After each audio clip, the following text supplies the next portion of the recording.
There's a valley in Spain called Jarama.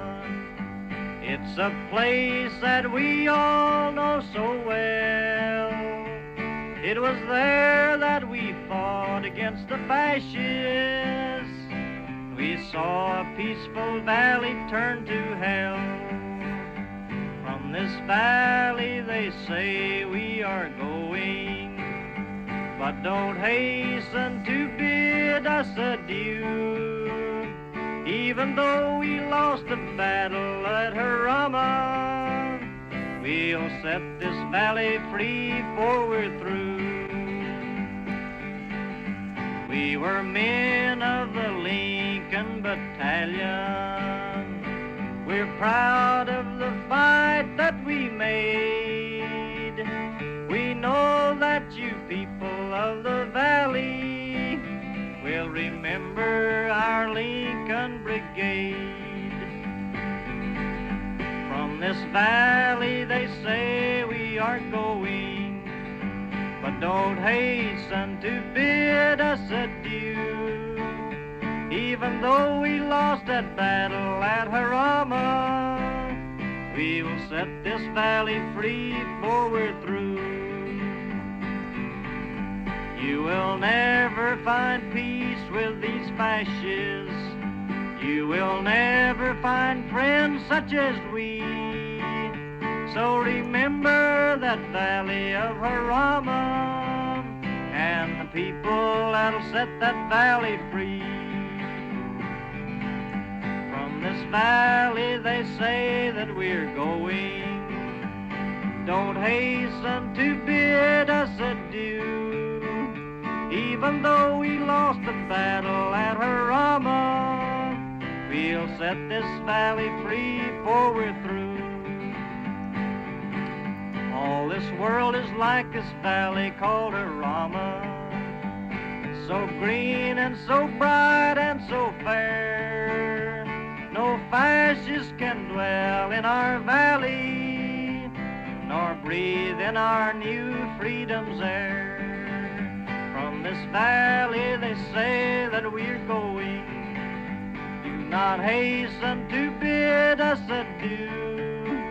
Even though we lost the battle at Jarama, we'll set this valley free before we're through.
I have heard Abe address a group of young people and say, the person standing before you right now,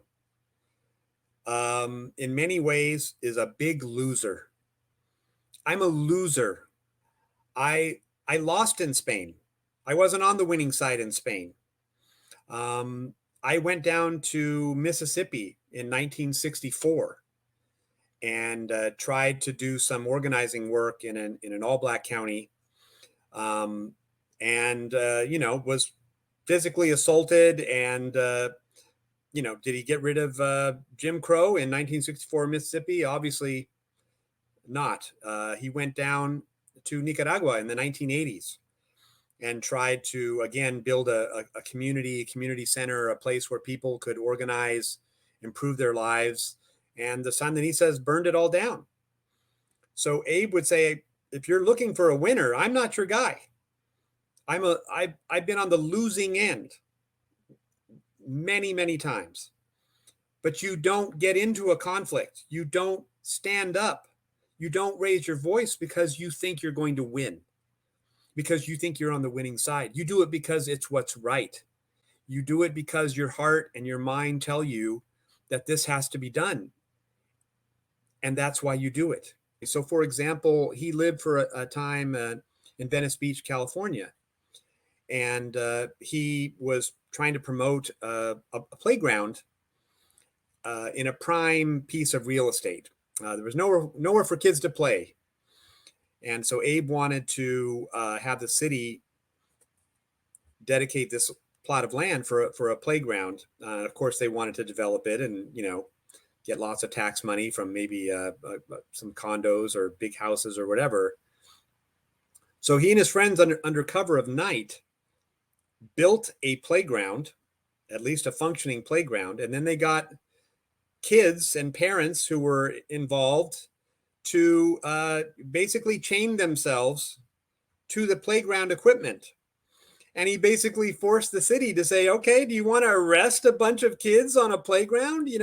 Is that the look you want? And so he was very creative in his protest. In fact, he said that, mischief has a role to play in radical work or in activism or in advocacy. Abe would say, I occupy the mid-space between optimism and pessimism. And he would say, if I do have a victory, sure, I celebrate, but I know that defeats are coming. And if I have a defeat and, I get my ass handed to me, I know that victories are coming. And I heard Abe share this with a group of men serving life terms in a Washington prison. And one of the prisoners wrote me afterwards and said, that statement that he made is what is helping me get through this. Because you can't be an optimist in prison. But if you go down that road of being a morbid pessimist, then, your life is over right there when you make that decision. So I'm going to try to occupy that space in the midpoint, in the middle of that hazy area.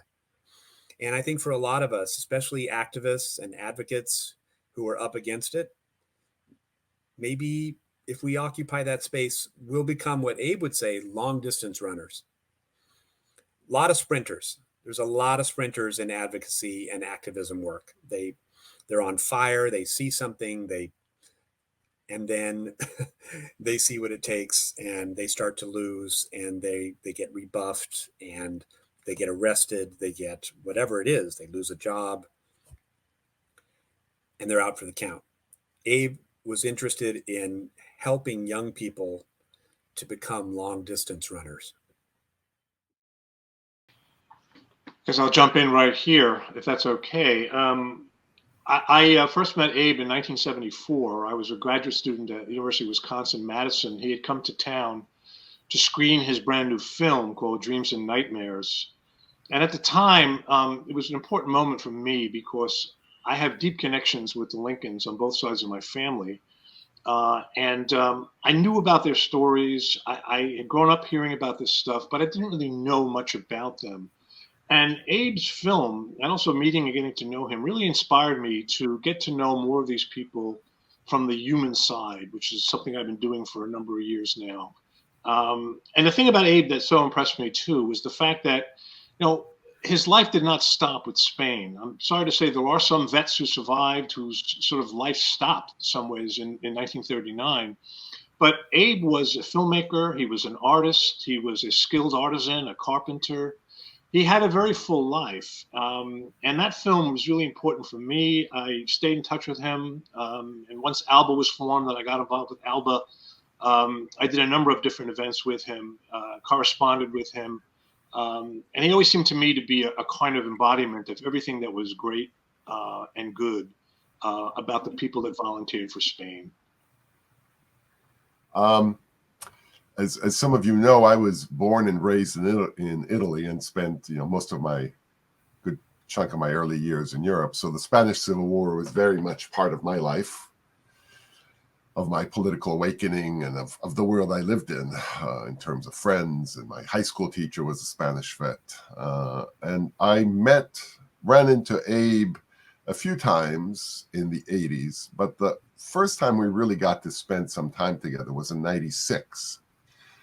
When I went to Spain together with the veterans for the 60th anniversary of the arrival of the international brigades in Spain. So there was a very, very large commemoration both in Madrid and in Barcelona and elsewhere. So that's where we spent some time together, and it was a very, very moving experience because, in fact, there he and many other of the vets, men and women, were interacting in arenas and stadiums and towns around the country with literally tens of thousands of young people. So there really was this sense of purpose and of a flame being carried on to a new generation. And in my conversations with him and with others, that's the time he told me about his arrival in Spain, how he's one of the veterans who swam into Spain, one of the volunteers who swam into Spain. But the fact that it happened in that very, very important moment when the veterans passed their experience on to a new generation of Spaniards was a very, very important and very, very moving experience. And I was very, very grateful to be part of that. I launched the Oral History of the American Left archive at the New York University's Tenement Library in 1976.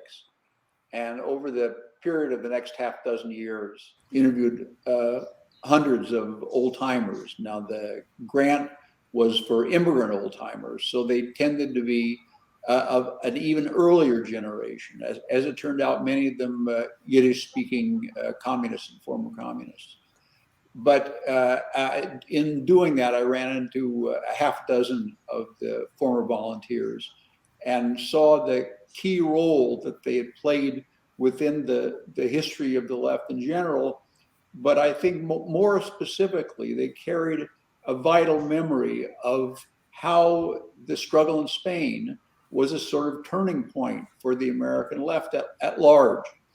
It's important to remember that the Spanish drama takes place just about the same time as the Congress of Industrial Organizations, the CIO, was organized by the hundreds of thousands, a very, very radical labor movement, and a very much of a coming from below radical labor movement, as opposed to what the labor movement had mostly been since the days of the IWW.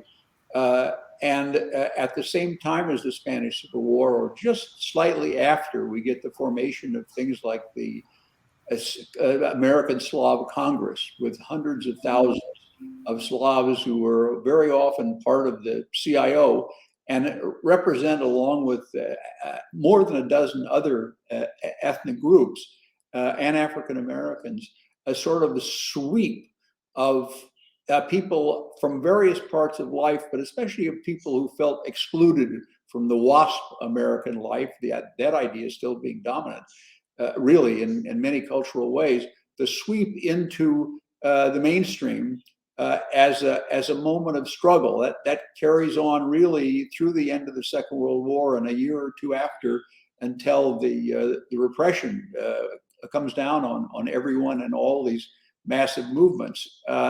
But the Spanish Civil War could easily be seen as that turning point when the American left assumed an importance that it hadn't had since, say, 1912, and that it wouldn't have again until the end of the 1960s.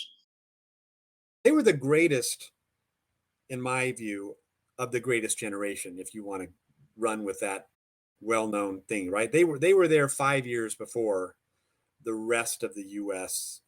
And the leadership came along.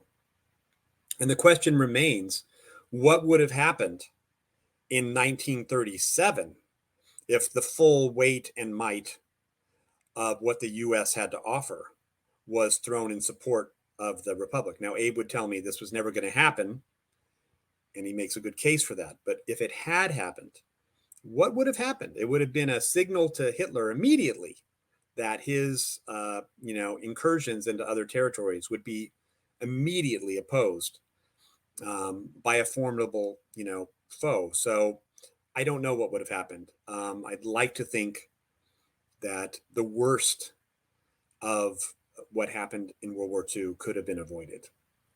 And we'll leave it at that.